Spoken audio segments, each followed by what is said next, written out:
Hello everybody and welcome back to more of our player guide series. My name is Zen and I'm going to be walking you through another one of our beginner guides. So specifically in this guide we're going to be talking about something that is really kind of, I guess, unique to the whole Star Wars experience with the Old Republic. It's something that you see very rarely in other games, and when you do, it's to a limited degree, but in Star Wars, they kind of hit a home run with it, which is the idea of companions. Now, if you've played any other BioWare game in the past, such as Mass Effect or Dragon Age, or even any of their older stuff, you come across companions in their game, and the idea of a companion being with your team is something that shouldn't be a huge shocker if, like I said, if you've played any BioWare game before. But with Star Wars in particular, they've done such a good job here because the companions play a crucial role in combat and with a ton of other systems within the game that I feel like it is one of those things that, beyond what we've already talked about with the combat, basic combat, and the different gear and the little mechanics before this, I think it's one of the more important bits of the game to know, especially as a new player, but there is some stuff here for more experienced players as well.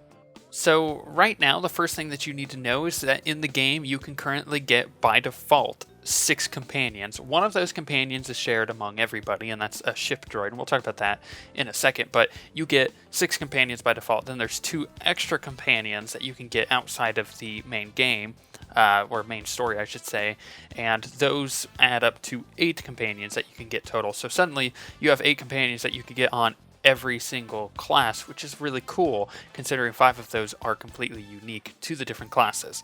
So, with that being said, I should also mention that each of the companions have their own story, especially the 5 that are unique to each class, but then the other 3, so you have the ship droid, HK-51 and Shriek are the shared companions. They have their own story as well, but their story is also shared amongst all of the classes, so it doesn't really change a whole lot.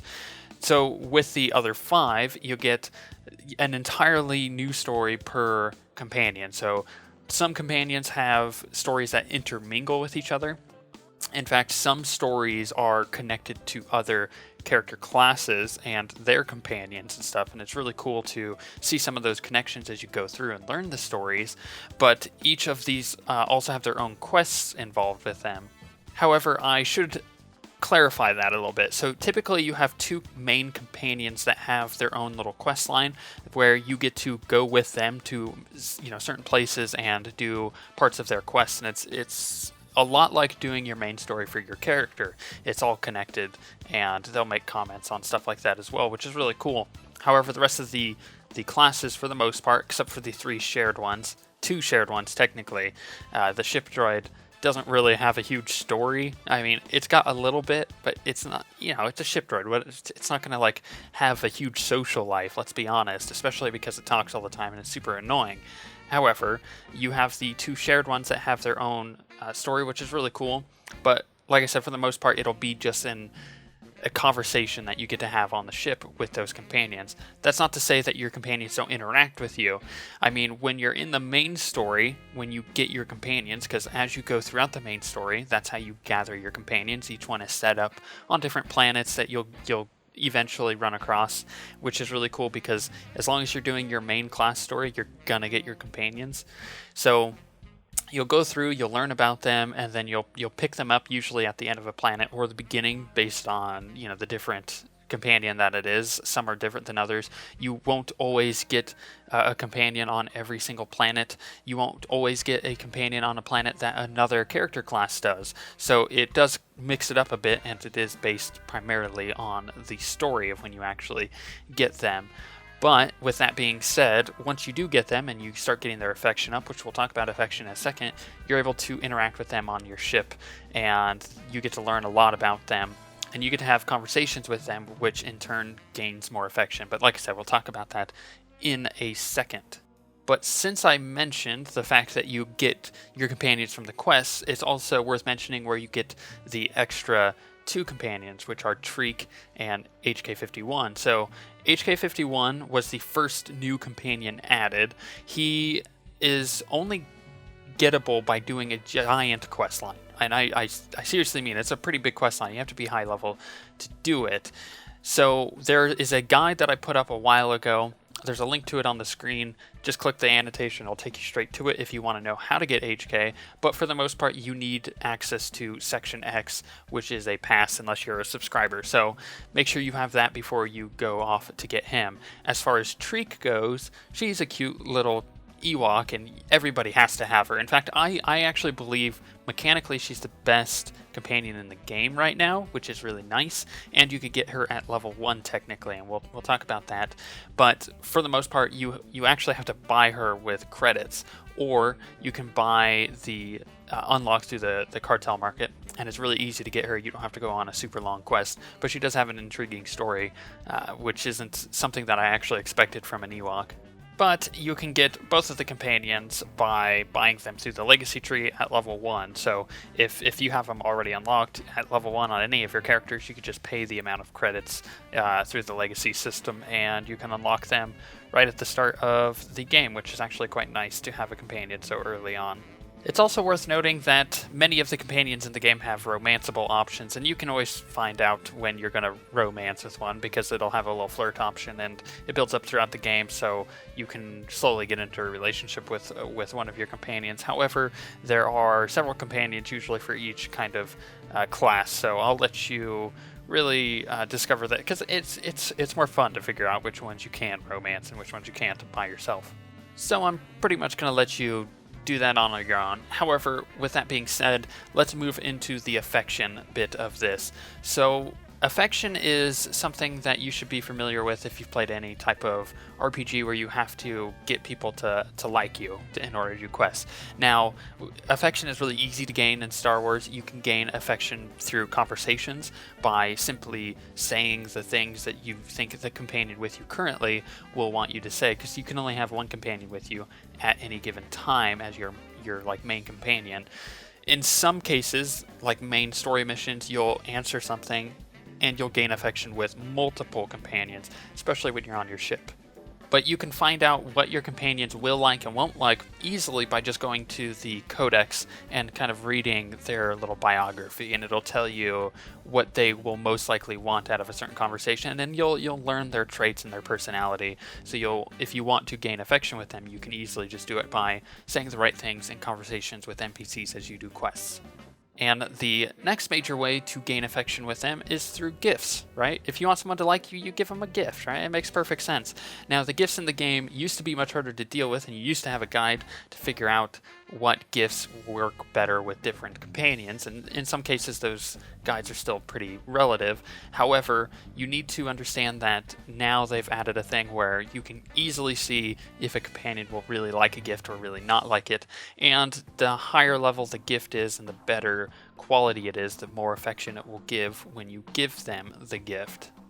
And once you've gained enough affection with them, you can quickly go talk to them on your ship and gain even more affection by saying the right things to them. So it's a pretty smooth way of doing it, but their affection is maxed out at 10,000. So once you have 10,000 max affection with them, you can't really get any more, and eventually you'll come to the end of their story, which is usually kind of cliffhangered. It does wrap up kind of nicely, but it is very open, so when they do expand the companion stories in the future, we'll be able to learn more about our companions and hang out with them more.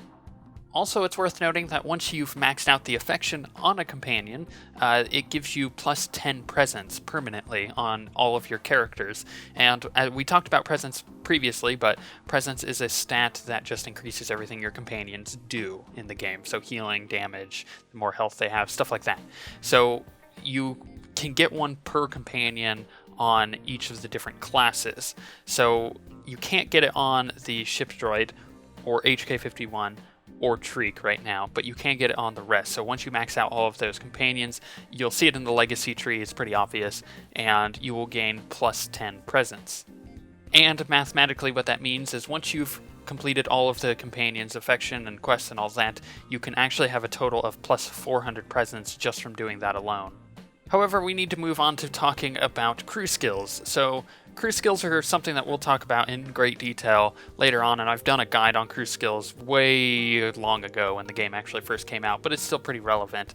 What you need to know is that crew skills are done through your companions 99% of the time. So if you're out in the field, you can right click on any node that you can gather and your companion will go gather it. You can do it yourself by shift right clicking, but you can have your companions do it, which is quite nice. But as far as missions go, so if you have like a gathering mission, they will go and do it by the little interface. So if you hit N, it'll bring up the companion interface with the crew skills, and you can send them out on missions to go gather resources while you're offline, while you're in the bathroom. You know, that's a good time to do it. Or when you're just sitting around doing quests, you can send out the idle companions to go and get crafting materials for you.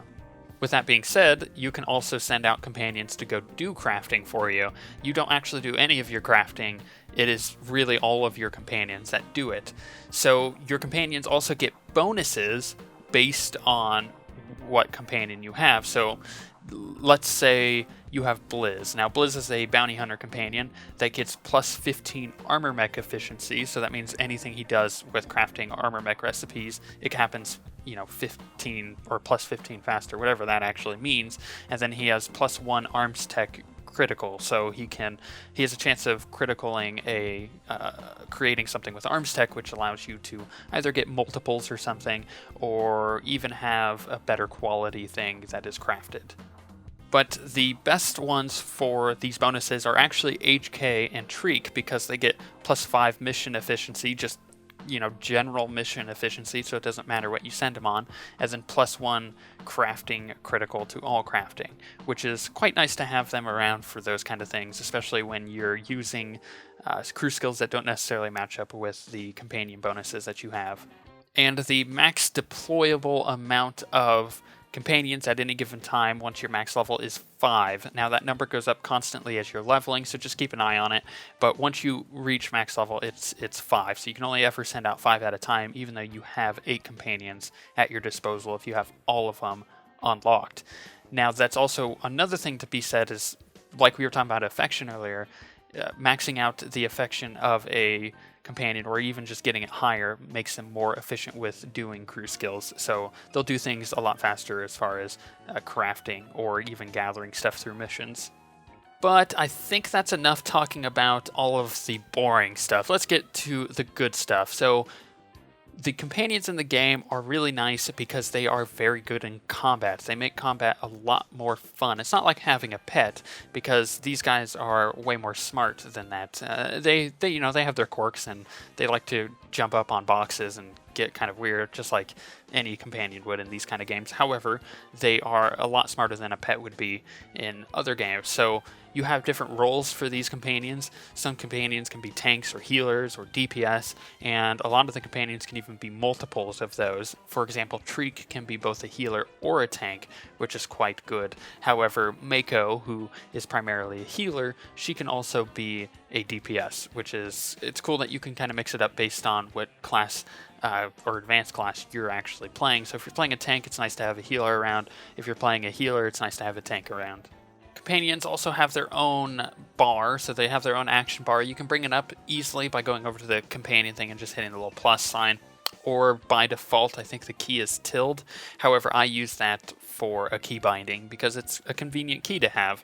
Now, with that being said, the companion bar actually has some nice things on it. You can look at all the abilities that your companion gets by default, and as you level up, your companion will gain different abilities, but your companion can also be set to passive, so it won't actually attack anything, or it'll stop attacking if it's attacking something.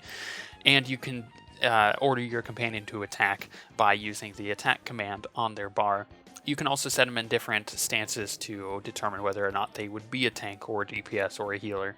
Now, having a companion also allows you to do the work of basically 2 people in the field, because they're pretty smart in combat, and you can get pretty good at controlling them.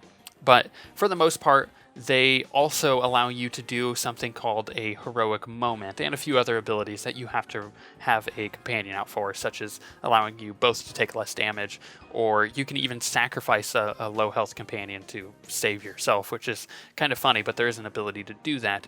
However, there is an ability called the heroic moment, which you have to have a companion out in order to use, which kind of limits its uses as to, basically either open world PvP or just normal PvE content where you can have a companion out.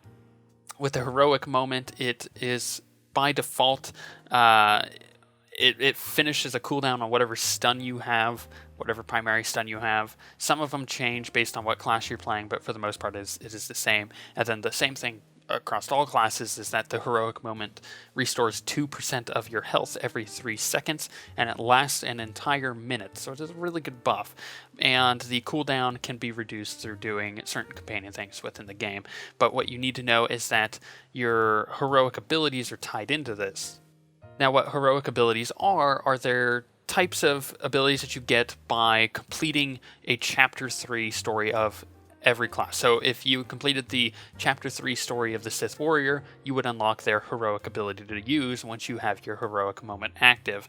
And you could get, obviously, a total of 8 of these because there's 8 classes. So for the Sith Warrior, you have Force Choke, the Inquisitor, you gain Lightning Storm, the Agent, you gain Orbital Strike, Bounty Hunter is Flamethrower, Jedi-knight gives you Force Sweep, the Consular gives you Project, the Smuggler gives you Dirty Kick, which is arguably the best one because of the animation alone, and Trooper gives you the Sticky Grenade. Now, like I said, you have to complete Chapter 3 on each of those classes in order to get one of their heroic moment abilities. And these abilities are quite good, so if you're doing a Heroic 2+ quest, you can actually do it with just you and your companion, especially if you have the Heroic moment up to help you in a pinch. But it's nice just to use if you're about to die to begin with, because you can do quite a bit of damage, especially if you have a lot of these abilities unlocked.